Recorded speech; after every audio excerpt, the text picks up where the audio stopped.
Hello, everyone. Marianne here with the Sustainable Living Podcast. This week, we are bringing you an episode early because Emily, our tiny home enthusiast and expert, is speaking at another huge festival in Colorado. It just seems there is a lot going on there.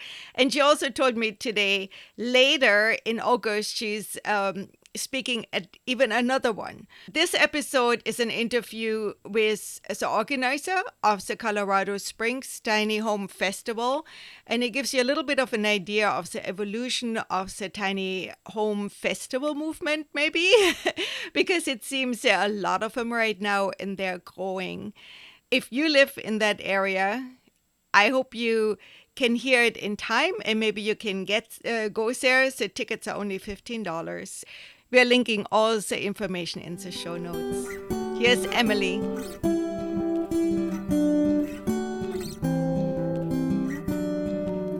Hello, Emily Jurdy here today, and we have a special guest, Marcus Alvarado, and welcome. Hey, how's it going? I'm happy to be here. Yeah, we're so excited to talk about this amazing event coming up that I am honored to be speaking at, so thank you for having me a part of that. So let's dive into our first question. So, Marcus, what got you started in the tiny house movement and tiny house festivals? Great question. So I started out actually as a marketer in Colorado Springs about 10 years ago. And about 4 to 5 years ago, I actually was just freelancing my abilities around the city. And I got in touch with my very first tiny house builder where I was just going to be marketing for him in the Parade of Homes locally in Colorado Springs. It's a Home and Builders Association sponsored event. And I was just marketing for what I thought would be just a normal builder, and I had no idea really what a tiny house was. So our interview ended up being about 3 hours long, and him telling me, what this emerging movement was all about and what he saw it would be in the future. And I got so interested in it, so I ended up marketing for him for the HBA Parade of Homes in the summer of 2014. And just a little bit of context, if you don't know really what a Parade of Homes is, all it is just it's builders from around the city, and they just showcase their essentially McMansions around the city, and just the normal public can buy $10 tickets and go and view them, tour them. They got to put little booties on their feet. So right from the get-go, we wanted to be completely out of the box. We're obviously marketing like a tiny house, so we did everything, flipped the script. Had people still wear their shoes on. We were playing bocce ball out. We had a really good venue where we parked the tiny house to kind of be a little bit more immersive with the branding of what we were trying to do, and it just killed it. So long story short, we ended up taking the People's Choice Award home, which is the most coveted award of that event, and just really ticked a lot of builders off locally in Colorado Springs. And fast forwarding to the Christmas time of that year, this was the summer, and fast forwarding to Christmas time, a lot of those builders got really upset about it, and they were trying to kick us out. And we're like, you know what? Not only we could not get kicked out, but we're also going to throw our own event in conjunction of that same opening weekend for 2015. Let's call it something. And we spitballed the idea, and the Tiny House Jamboree was the first thing that came out of our mouth. And we're like, all right, let's do this. If it's going to be something that brings 4,000 to 5,000 people, that's a smashing success. And what our plan was is just to invite just tiny house builders from around the country to come and exhibit their models. And we did that. And the very first year, like I said, we're expecting about 4,000 to 5,000 people. We ended up getting 40,000 people. I had no event experience ever as far as planning festivals or anything like that. So just completely overran the city. It was crazy. It was pandemonium. It was so exciting. And we really, from there on out, we knew that this was a movement that was just growing, and this was a big need that we're fulfilling. And from there on out, I just decided that my marketing abilities would take me to other places, and eventually I would do my own festival. And that's fast forwarding now to, the summer of 2018. I'm doing the People's Tiny House Festival on my own dime, and really excited about it being at the U.S. Air Force Academy right in front of Falcon Stadium. It's so interesting to see how these tiny house festivals and movement evolve. So thank you for being a part of that. Yeah, for sure. I love everything about it. Well, and speaking of the festival, what makes your festival unique? Because as we all have finding out that they're kind of growing, but I do like the uniqueness of your festival. So share with us what makes you're special? Yeah, for sure. So just to kind of back up a little bit, like the Jamboree was one of the very first festivals to go on in the country. And from that, what I've realized is, putting a lot of these festivals on, and a lot of them now are a little bit more regional. Like for me, I'm not a builder, and I don't have any fiduciary responsibility to anything other than this movement. So I try to keep everything as neutral as possible as an organizer. And one big thing that we do with our festival is we like to make it more so of a national and international event. We like to see people coming from around the world, around the country to come and celebrate this movement. We just see it as being super special. And yeah, it takes a lot more in the marketing efforts, but it's just more so. That's why it's called the People's Tiny House Festival. It's not like a regional festival. It's the People's Festival. And if we like to make sure that if someone's going to be there, if there's a builder going to be there, a speaker going to be there, the people chose them to be there.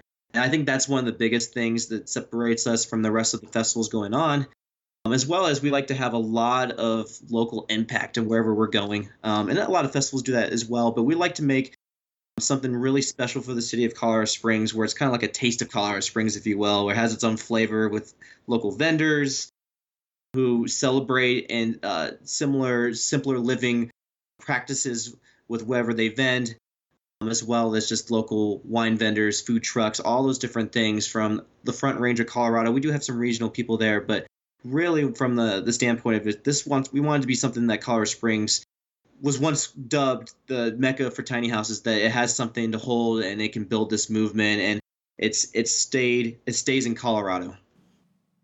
Yeah, that's such an amazing point, because there is, especially being the sustainable living podcast, you sort of live in that realm of, yes, you want to encourage, kind of this global community, but at the same time, the most sustainable way to do things is to work with your local community. So I love how you're bringing both of those together. That's excellent.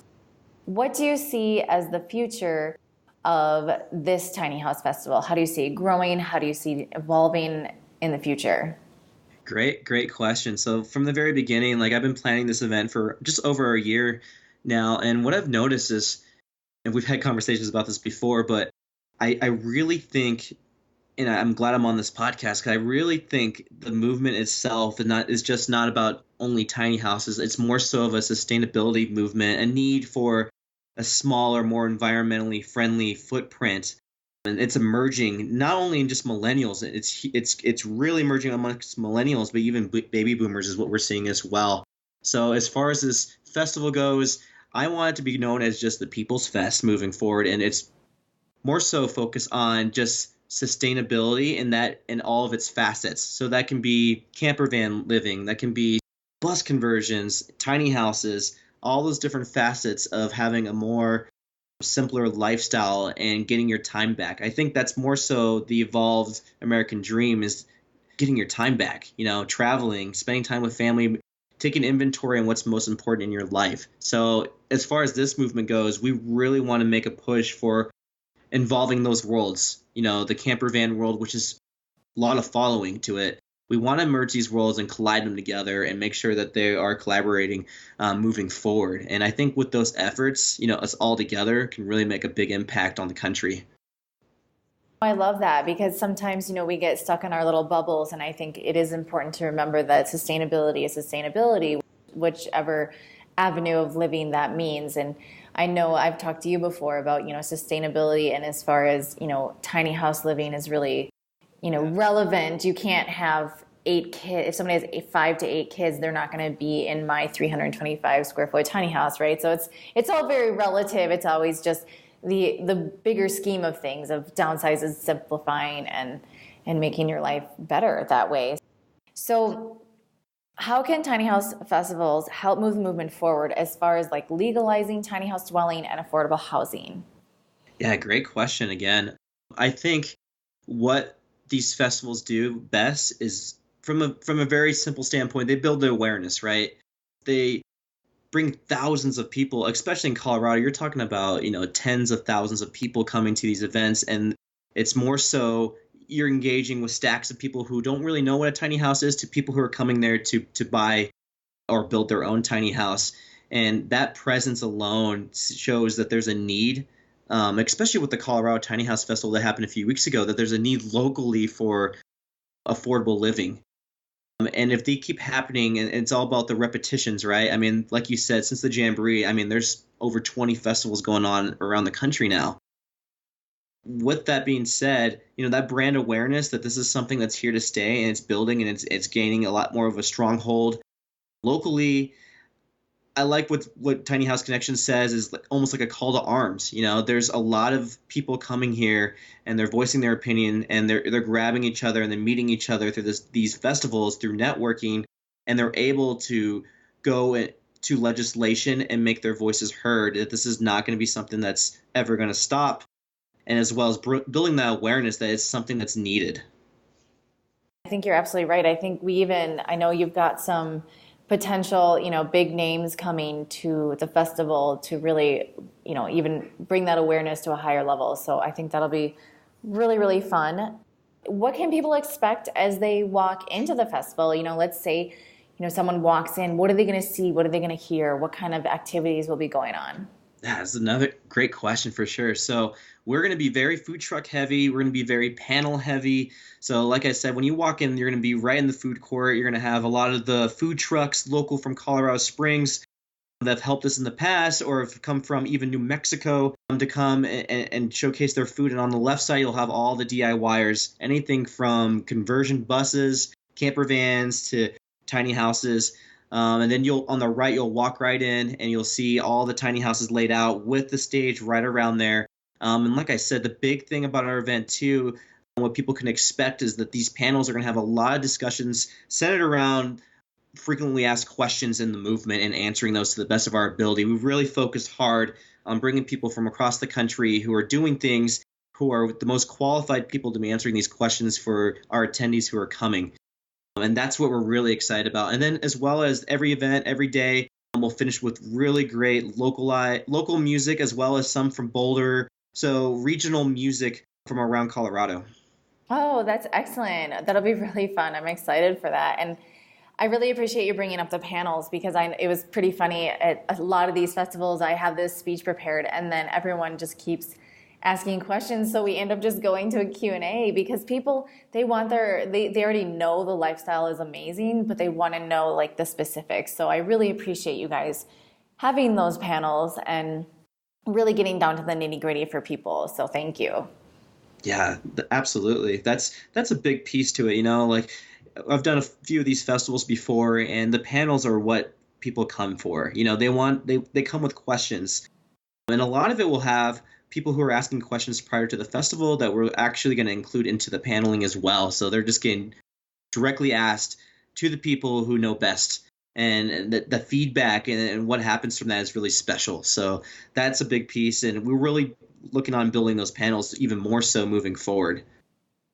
Oh, awesome. So as far as last minutes of advice or last words of advice, what kind of overarching words of wisdom do you have for people who are interested in simple living lifestyle, whether that's a bus or a yurt or a tiny house or a camper? So, what kind of words of wisdom do you have for us? Yeah, absolutely. So you're talking about people who are just kind of stepping into this world and like almost what to expect. Is that what you mean as far as words of wisdom? Yeah, and from your perspective, what makes this worthwhile doing? Yeah, for sure. So I think anybody and we all have those friends, and obviously who've never been in a tiny house, never stepped foot in something like that, just try it out. Go inside your very first tiny house and see what the hype is really all about, right? Like, there's nothing like going inside your very first tiny house and being like, wow, this is every square inch of a tiny house, these camper vans, these schoolies is utilized to some specific purpose or multiple purposes. And it really blows your mind just from an ingenuity standpoint, like, wow, this is crazy. And I think when you step foot into them, you really realize, and I think it happens with everybody, is, the question is, could I do this? And a lot of people are pleasantly surprised. Maybe I could do this. Maybe I could do this for after retirement. It just depends. Everybody steps foot in different timings of their life. And that's why they're so important, because they have so many applications, right? They have people who are like you, who can live in them full time.